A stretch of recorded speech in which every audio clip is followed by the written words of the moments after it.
বাংলাদেশের পার্সপেক্টিভে এখন একটা ডিজিজ আছে, রোগ আছে, যে রোগটা আসলে প্রায় সবাই নাম জানে, লিভার সিরোসিস। এই লিভার সিরোসিস বাংলাদেশে অনেক বেশি পরিমাণ বেড়ে গেছে, এবং লিভার সিরোসিস থেকে একটা বিশাল পার্সেন্টেজ আছে যেখান থেকে ক্যান্সার হয়।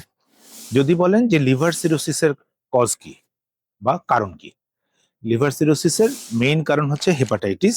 তার মধ্যে হেপাটাইটিসের কিছু ভাইরাস আছে, যেমন হেপাটাইটিস বি, হেপাটাইটিস সি। এই দুইটা ভাইরাস হচ্ছে লিভার সিরোসিসের বাংলাদেশের জন্য মেইন কারণ। তাছাড়া যারা ড্রিঙ্কস বা মদ্যপান করেন তাদের জন্য লিভার সিরোসিস বেশি হয়।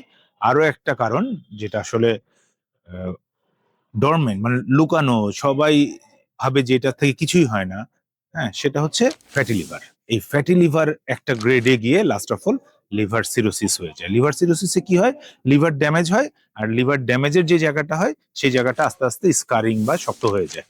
এই শক্ত জায়গা থেকে আস্তে আস্তে ক্যান্সার তৈরি হয়। সুতরাং যার লিভার সিরোসিস হয়েছে অথবা যার ফ্যাটি লিভার হয়েছে, বিশেষ করে 2, 3, 4 গ্রেডের ফ্যাটি লিভার হয়েছে, অবশ্যই আপনারা একজন হেপাটোলজিস্টকে দেখাবেন। আর লিভার ক্যান্সার হলে ক্যান্সার স্পেশালিস্ট অথবা ক্যান্সার সার্জনের সঙ্গে অথবা হেপাটোবিলিয়ারি সার্জনের সঙ্গে যোগাযোগ করবেন। ধন্যবাদ।